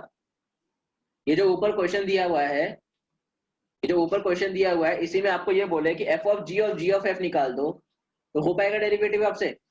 नहीं सर, वो उसको पहले डिफरेंशिएट करके उसके पार्ट्स का डेरिवेटिव। फिर वो बहुत कंफ्यूजिंग हो जाएगा। तो उतना उतना उतना जाने के बजाय अपन एक इनडायरेक्ट मेथड से जाते हैं। हम क्या करते हैं, पहले डायरेक्ट डिफरेंशिएशन करने के बजाय हम क्या करेंगे, पहले अंदर के क्वेश्चन को सॉल्व कर लो। कभी कभार क्या होता है कि इतने लंबे जो ये कंपोजिट फंक्शंस होते हैं ना बेटा, ये सॉल्वेबल होते हैं, ब्रेकेबल होते हैं। अभी अपन देखते हैं कि कैसे होगा ये। तो पहले पीछे से सॉल्व करेंगे, फ्रॉम राइट टू लेफ्ट जाते हैं। तो एफ जी और ये फंक्शन इनपुट है, तो जी फंक्शन में क्या इनपुट करना है, एफ। तो क्या होगा यहाँ पर अंदर में क्या हो जाएगा बताइए। या चलिए एक काम करते हैं, रुकिए अंदर से बाहर जाना थोड़ा सा कॉम्प्लिकेटेड अननेसेसरी हो जाएगा। चलिए बाहर से ही अंदर जाते हैं। ये इसको मान लीजिए, क्या मान लीजिए, थोड़ी देर के लिए कोई वेरिएबल मान लीजिए, एच मान लीजिए। एफ ऑफ एच निकाल सकते हो आप? अरे देखो सुनो, जी जी एफ को एच मान लो, ठीक है, जी एफ को आई मान लो, और लास्ट वाले एफ को जे मान लेना। हाँ और अभी आसानी से आ जाएगा। अब ये जी जी एफ एच हो जाएगा, और एच क्या है? H cube plus 2, correct? X cube plus 2 और एक्स माइनस 2 पावर 1/3 याद रखिएगा, ठीक है? यप करेक्ट, बोलो। Correct sir. अब उसके बाद क्या था? आई क्या था? आई जी एफ जी एफ था। तो ये क्या होगा यहाँ पर? एक तरह से कह सकते हो कि ये जी एफ क्यूब प्लस 2 होगा ना। हम सही जा रहे हैं इस तरह से कि कॉम्प्लिकेटेड हो जाएगा? क्योंकि जनरली तो अंदर से बाहर नहीं कॉम्प्लिकेट जाते। हो गया ये। और ब्रेक करके वो थोड़ा ये होगा। तो रुक जाओ, फिर कॉम्प्लिकेटेड हो रहा है, ये सही बता रहे हैं। तो वो आप पहला वाला मेथड कर रहे थे वो ठीक। हाँ पहला वाला बताओ ना, मतलब नहीं, पहला वाला तो यार इजी है। पहले वाले में आप डिफरेंशिएट करते जाओ, एफ डैश जी जी एफ करोगे, जी डैश जी एफ करोगे, फिर जी डैश एफ फॉर्मूला करोगे, सीख फिर एफ डैश करोगे। पहले वाले का डेरिवेटिव तो क्या है? एफ डैश जी जी एफ कर लो, फिर उसके बाद इनटू जी डैश एफ, जी डैश क्या कर लो? जी एफ कर लो, फिर इनटू जी डैश एफ कर लो, और लास्ट में एफ डैश। एफ डैश कर लो। लेकिन ये चार चार हो जाएंगे ना, ये चार चार थोड़े से गड़बड़ है।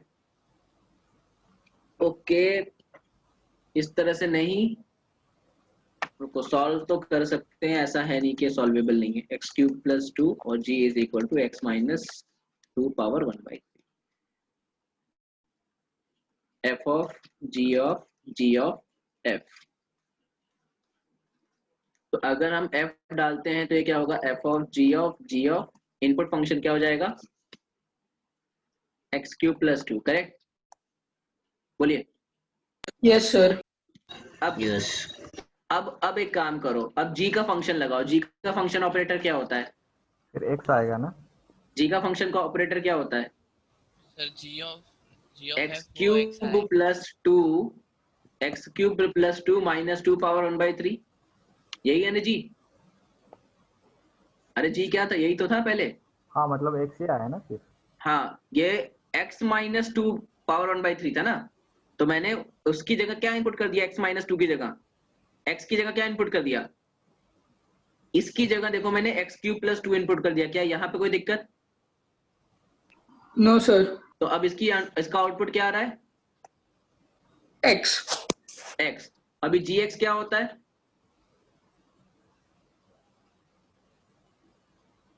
x minus 2 power 1/3। यस। और अभी करेक्ट ना? फिर से और आ f जाएगा। और f एक्स फंक्शन क्या होता है? आंसर। f फंक्शन क्या होता है? एक्स क्यूब प्लस 2 ना, तो मतलब x माइनस 2 पावर 1/3 का क्यूब प्लस 2, तो ये क्या होगा? एक्स होगा। तो फाइनल डेरिवेटिव क्या आ गया? 1। और अब आप इसको, अगर आप इसको करके देखते तो 1। अब इसको करके देखते तो फिर टाइम लगता, वेस्ट होता, मेहनत जाती। तो इसको नीचे राइट से लेफ्ट चलो। हाँ, तो अब नीचे क्या है? राइट से लेफ्ट जाना है। राइट से left is the right movement, ठीक है? मतलब इनपुट से आउटपुट की तरफ आओ। हाँ, तो अब देखो यहाँ पर आप टैकल कैसे करोगे बेटा? ऐसे क्वेश्चंस को कैसे टैकल करोगे? ये तो मैंने कर दिया फॉरवर्ड ना। अब आप कैसे टैकल करोगे? और आप मेथड सीखो, आप मेथड सीखो। सेम क्वेश्चन को मैं उठा रहा हूँ, चेंज नहीं कर रहा हूँ। अब मेथड सीखो, क्योंकि क्या होता है ना, बहुत ज्यादा आपको बेटा, आपको सबसे इंपॉर्टेंट चीज है ना, सब्स्टिट्यूशन का बहुत तगड़ा इस्तेमाल करना होगा। तो आइए हम सब्स्टिट्यूशन सीखते हैं और इसको हैंडल करते हैं, ठीक है? सर फंक्शन मुझे दूसरा दीजिए ना फिर, मतलब अभी तो हो गया नहीं। सर मैं आपको मेथड सिखा रहा हूँ। मेथड दिखाने के बाद एक क्वेश्चन देता हूँ फंक्शन उसके लिए, प्रैक्टिस के लिए, ठीक है? हाँ। तो अभी देखो, एफ एक्स क्या होगा? सबसे इंपॉर्टेंट चीज, एफ एक्स क्या होगा? F of ji of F X क्या होगा? X cube plus 2। थोड़ी देर के लिए इमेजिन कर लो कि एच है, थोड़ी देर के लिए कर लो इमेजिन, कोई टेंशन नहीं है। तो ये क्या होगा? F of ji of H हो जाएगा। अब निकाल लो, अब जी एच निकालना आसान है। एफ ऑफ जी और जी एच क्या होगा? जी एच क्या होगा? h minus 2 power 1/3, correct? लेकिन h हमने क्या लिया था? X cube plus 2 minus 2, power 1/3, तो ये कैंसिल होके मिल के आ जाएगा, x मिल जाएगा। तो फाइनली हमारा एफ जी एक्स आ गया। अब जी एक्स और फिर से निकालना आसान है, वो क्या होगा, x - 2 पावर 1/3। अब इसको थोड़ी देर के लिए h मान लो, तो एफ एच क्या होगा, h³ + 2 होगा। और h क्या था, x - 2 पावर 1/3 का क्यूब + 2, जिसकी वैल्यू आस्क में क्या होगी, x। तो ऐसे जब कंपोजिट कई सारे फंक्शन हो, 3-4 फंक्शन हो बच्चों, तो क्या करो, ऐसे आगे लेके जाओ उसको। हाँ बोलो डन है सर यहाँ पे? और आपने क्लास में n तक का भी दिया था, वो कैसे करना है? मतलब आपने एफओजी ऐसे n टाइम्स तक दिया था, वो कैसे करना है? तो उसमें कोई पैटर्न ऑब्जर्व हो रहा होगा बेटा। अगर एन टाइम तक दिया था, कोई क्वेश्चन भी बताइए ना, क्वेश्चन क्या था बताइए। और एच ले लीजिए आप।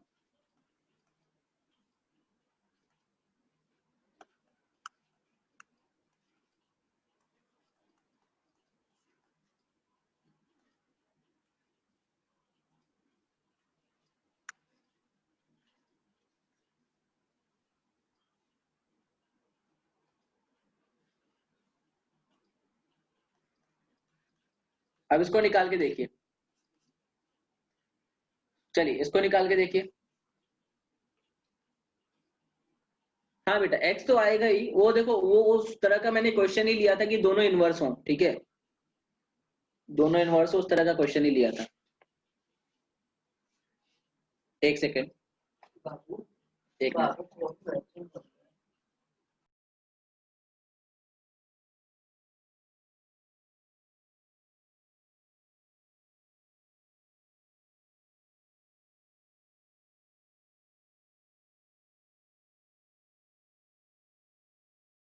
सर x आ रहा है। x³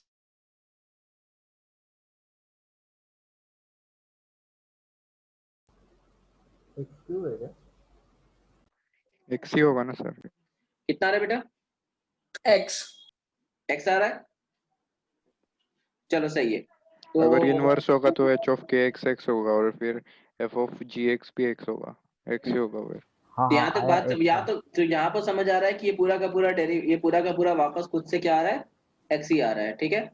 अब अगर आपको उसका डेरिवेटिव लेना है तो ऑब्वियसली आप डेरिवेटिव क्या ले लेंगे, 1, ठीक है। अगर इसका डेरिवेटिव लेना है तो फाइनल डेरिवेटिव 1 लेंगे, अलग से डेरिवेटिव नहीं निकालना पड़ेगा आपको। चलिए, तो यहाँ तक आई होप सो x आ रहा है, वेरी गुड। तो आना भी चाहिए था x, बढ़िया है, ठीक है। अब फंक्शन में ही हम और क्या कर सकते हैं, इनवर्स हमने कर लिया, इनवर्स पे हमने डिफरेंशिएशन भी कर लिया है, ओके। फंक्शन में ही हम एक छोटा सा काम और कर लेते हैं।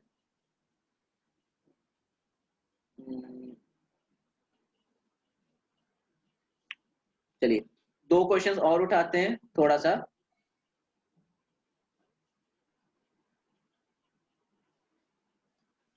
बेटा कंपोजिशन है ना ये। अब एक क्वेश्चन है, ये देखिए, an even polynomial function, real polynomial function of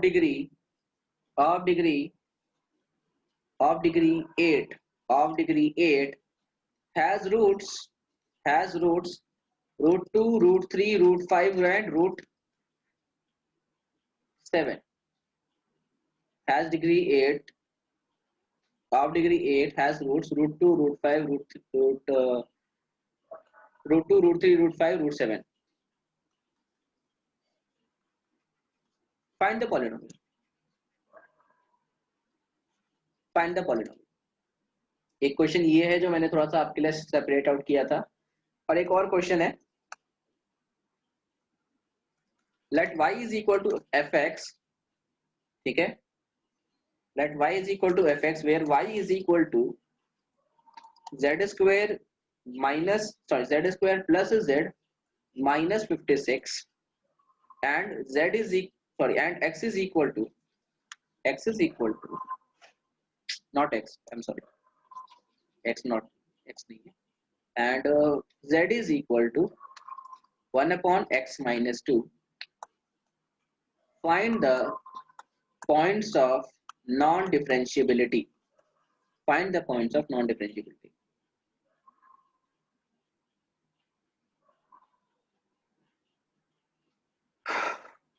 ठीक है बच्चों, ये दो क्वेश्चंस हम कर लेते हैं, उसके बाद थोड़ा सा मैं आपसे लोगों से क्षमा चाहूंगा। ये क्लास हमें ये इस दो क्वेश्चंस के बाद हमें बंद करनी पड़ेगी। हम बाकी की क्लास और डाउट्स हम कर लेंगे। थोड़ा सा एक मेडिकल इमरजेंसी है इधर, भाई की थोड़ी तबीयत खराब है मेरे, तो कुछ हम दवाइयाँ वगैरह के लिए जाने वाले हैं, उसी के लिए अभी थोड़ी देर पहले मम्मी आके मेरे से कुछ कह रही थी। तो आप क्वेश्चंस कर लीजिए, फिर हम निकलते हैं, ठीक है। ये दो क्वेश्चंस कर लेते हैं, उसके बाद कल हम कर लेंगे, कल बाकी का सेशन हम कल कर लेंगे श्योर। अभी ग्रुप में रात में हम टाइमिंग डिस्कस कर लेंगे, आप लोग अपना एक टाइमिंग देख लीजिएगा, ठीक है। दोपहर में नहीं तो शाम को ले लो सर। शाम तो शाम सर दोपहर कल को कर मॉर्निंग को ही करना पड़ेगा क्योंकि दोपहर को अरे फिजिक्स है। कल फिजिक्स दोपहर में फिजिक्स है, ठीक है। तो मॉर्निंग में 1.5 घंटे का सेशन है, कभी भी ले लेते हैं मॉर्निंग में, मतलब दोपहर में ना 11-12 बजे, 2 बजे होगा ना। हाँ 2 बजे तो 11 भी 12 भी चलेगा, हाँ तो 11 10 से से 11, 12 भी चल सकता है। तो 10 से 12 या 10 से 12 कर लेंगे, बेस्ट रहेगा, ठीक है। और डाउट्स के लिए भी मैं 1 हाँ घंटे पहले चलेगा सेशन 10 चालू से। कर दूंगा, तो 1 घंटे पहले डाउट्स हो जाएंगे, जिनके डाउट्स चाहिए, जिनको मतलब डाउट्स का करना है, क्योंकि लास्ट में आते आते लोग डाउट्स में फिर वो डाउट्स रह जाते हैं आप लोगों के लिए। तो चलो ये दो क्वेश्चंस करते हैं। हाँ ये दो क्वेश्चंस करते हैं। अब देखो, आप में से कई सारे लोग समझेंगे कि यहाँ डिग्री 8 दिया हुआ है और 4 रूट बोले गए हैं, तो सबसे बड़ा हिंट क्या है बच्चों? हिंट पकड़ो इस क्वेश्चन में। Even polynomial. हाँ किसने बोला? यही सबसे बड़ा हिंट है सचमुच। अब अगर इवन पॉलिनोमियल होगा तो क्या मतलब होगा इसका? f of x is equal to f of minus x. अरे हाँ भाई, लेकिन हमारे लिए क्या मतलब होगा? हमारे लिए क्या फायदा है भाई? तुमको अगर 8 डिग्री पॉलिनोमियल चाहिए, ठीक है, मतलब -√2 और √2 भी रूट हो गया, ऐसा क्या? हाँ तो इसके रूट्स होंगे -√2, -√3, -√5 एंड -√7, करेक्ट? ये भी इसके रूट्स होंगे। तो फाइंड द पॉलिनोमियल कहना तो बहुत डिफिकल्ट हो जाएगा, 4 डिग्री होता तो आसानी से निकाल लेते हैं। अब कांस्टेंट अगर मान लो क्वेश्चन आएगा तो फाइंड द कांस्टेंट टर्म, तो कांस्टेंट टर्म तो फाइंड कर सकते हैं ना अब तो इसका। यस तो कांस्टेंट टर्म में सबको मल्टीप्लाई कर दीजिए, काम हो जाएगा।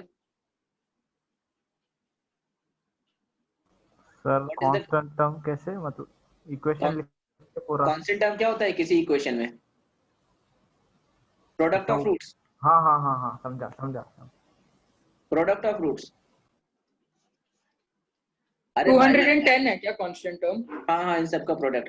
अब यहाँ पर देखो, किसी को पता नहीं भाई, देखो अगर मान लो कोई फंक्शन है जिसके ऐसे 1 2 3 4 रूट्स हैं, ठीक है, अभी 4 रूट्स हैं मान लो ऐसे, तो अगर 4 रूट्स हैं उसके, सोचो अगर उसके 4 रूट्स हैं तो वही 4 रूट्स इधर भी तो होंगे। इवन फंक्शन है ना भाई, सिमेट्रिक अबाउट क्या रहता है? सेम, हाँ सिमेट्रिक अबाउट क्या रहता है? y axis. y axis.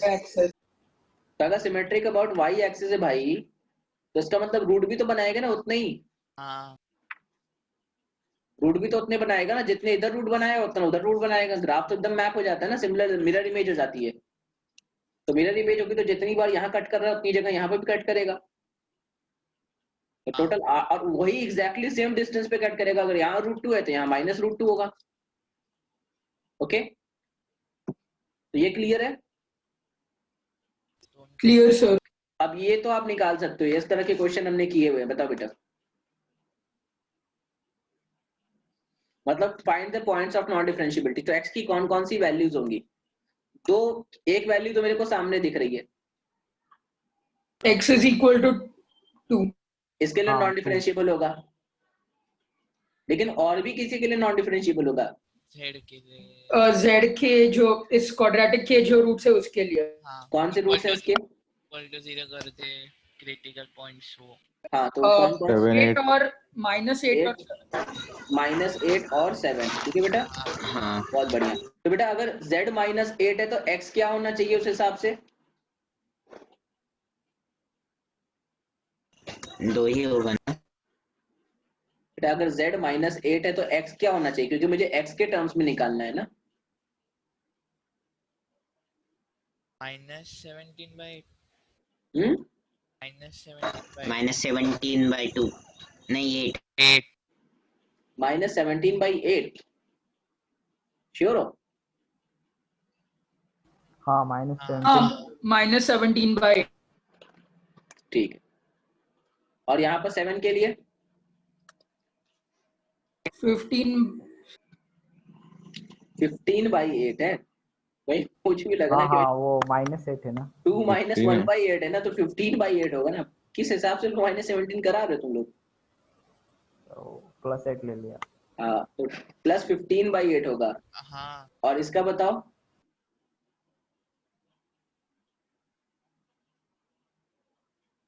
15/7 15/7 15/7 plus या माइनस?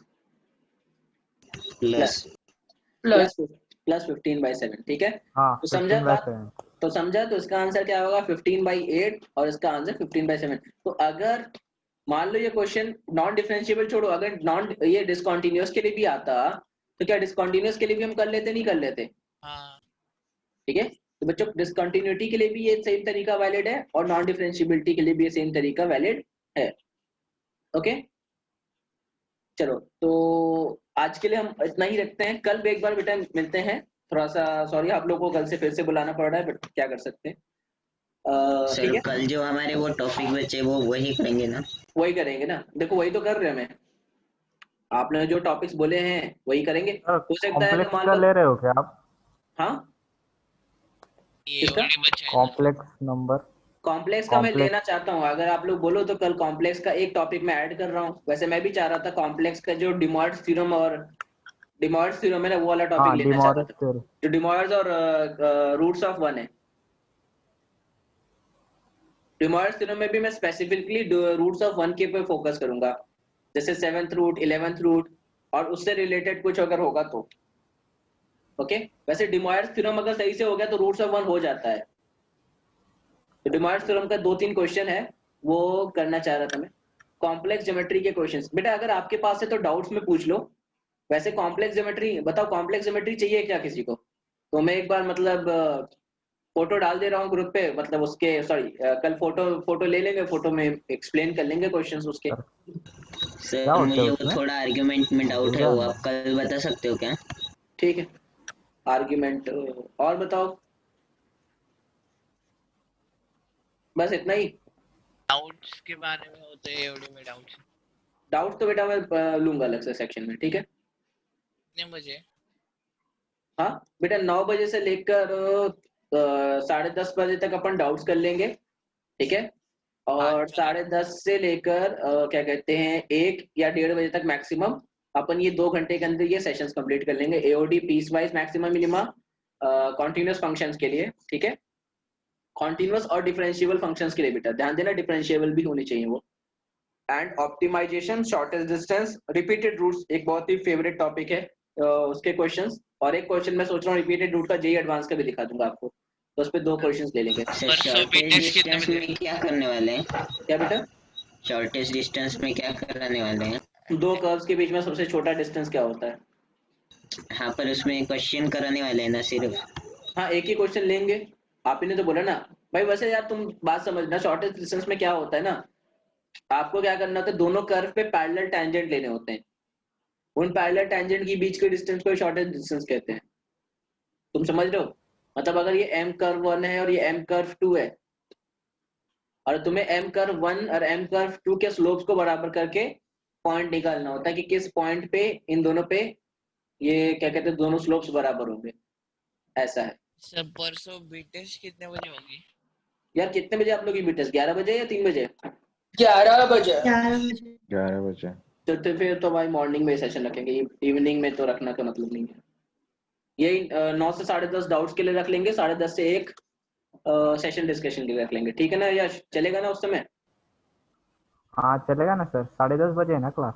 हाँ 10:30 बजे मेन क्लास, 10:30 बजे। हाँ तुझे अगर तुम्हें डाउट है तो 9 बजे मिलना पड़ेगा, ठीक है। हाँ ठीक है। हाँ बेटा, मान तो सकते हैं 11 बजे बीटेस्ट का टाइम बेकार होता है, लेकिन कई बार आप मॉर्निंग सेशन में भी तो होता है चीजें, आपकी क्लासेस, आपके एग्जाम्स होते हैं जो जेई सर मेंस के जो होते सर 24 उन्होंने वो अक्टूबर मेंस को और है ना, एडवांस के हैं। टाइम हाँ के वो 6 to सिमिलर 9 रखा है। है क्या? हाँ बेटा, मतलब 6 to ये 9 है। ग्रैंड बी टेस्ट नहीं, उसके बाद है ना जो, जिसका कल वो सिलेबस आपका आया। Main B test. नहीं नहीं, अभी जो हाँ हाँ, 24 वही को main B test, main B test, main अभी, बी टेस्ट है। हाँ हाँ एडवांस एडवांस का पैटर्न हाँ, है एडवांस पैटर्न वाला वो शाम को 6 to 9 है। मतलब मुझे लग रहा है कि 6 to 9 इसलिए रखा गया होगा क्योंकि उस दिन फिर काफी सारे लोगों का क्लैश कर रहा होगा एग्जाम, या हो सकता सर है पर जो मेंस का टाइमिंग होता है वो तो या 9 to ये 12 हो होता सकता है है, ना? क्या हो सकता है बीटी में एंट्रेंस एग्जाम हो, ये भी होगा क्या बेटा?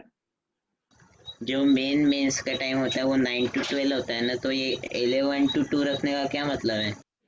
अरे बहुत से लोग 9 to 12 पे फिर रोने लगते हैं ना यहाँ पे, तो इसलिए ये लोग मॉर्निंग के लिए वो रखते हैं। एक्चुअली प्रॉब्लम इनके इससे भी है, ऑनलाइन टेस्टिंग प्लेटफॉर्म से, कि वो कब अवेलेबिलिटी देता है, क्या करता है। कोई बात नहीं, देखो हमें हमें उतना टेंशन लेना नहीं है, लेकिन मैं एक बात कहूंगा, आप सभी लोग बेटा इस बी टेस्ट में एक चीज जरूर करिएगा, सारे सब्जेक्ट्स में, पेपर कितना भी इजी टफ कुछ भी आए, लेकिन एक चीज आपको जरूर करना है। और मैं देखो, मैं तो कई बार बोल चुका हूँ, लेकिन एक बार आप लोगों ने अगर वेदांत की मुझसे सुन चुका है तो उसके हिसाब से देख लीजिए यार। मतलब एनालिसिस करना का हाँ मतलब ये नहीं है कि सिर्फ आपने जो क्वेश्चंस, पहले तो एनालिसिस करने का मतलब ये नहीं है कि क्वेश्चन पेपर देख लो और देख लो क्या गलत हुआ है फिर भूल जाओ, लिखो कि क्या गलत हुआ है। एक अलग से एक जर्नल या एक छोटा सा नोटबुक डायरी कुछ बना लो कि पता तो रहे कि मैं गलती क्या करता हूँ, एक्सेप्ट करना इस चीज को कि हाँ मेरे से काउंटिंग मिस्टेक इस क्वेश्चन में हुई है। लिखो, ये मत लिखो काउंटिंग मिस्टेक, ये लिखो कि मैंने, ठीक है, जैसे उस दिन नीरज ने बताया कि सर वॉल्यूम, मैंने पूछा, उसने बताया भी कि वॉल्यूम को +2 की बजाय -2 ले लिया, तो ये बताओ, लिखो कि वॉल्यूम एक स्केलर क्वांटिटी है जिसको +2 लेने की बजाय मैंने -2 निकाल दिया, ठीक है, तो ये मिस्टेक हुई, ऑप्शन में -2 दिया तो मैं टिक मार के आ गया, ये भी नहीं सोचा कि मैं वॉल्यूम निकाल रहा हूँ, ठीक है। तो इससे क्या होगा ना कि आपकी जो करेक्शन बुक है ना, ये आपको हमेशा के लिए एक मेमोरी दे देगी कि आप ऐसी गलती वापस रिपीट न करो, और करेक्ट क्वेश्चन की भी एनालिसिस करो जिसमें आपने तुक्के मारे थे, ठीक है। देखो थोड़ा सा तो इम्प्रूवमेंट करो, मार्क्स की लालच भाई, मार्क्स की लालच नहीं है, वो तो भाई टारगेट ही है, ऑब्वियसली मार्क्स का ही तो टारगेट है, ठीक है। तो तुक्के मत मारो, अपने ऊपर वर्कआउट करो और आगे बढ़ो, ठीक है। चलो बेटा, मिलते हैं कल की क्लास में, ठीक है। ओके बेटा, बाय, मैं थोड़ा सा सेशन एंड कर बाय रहा हूँ, सर। बाय बेटा।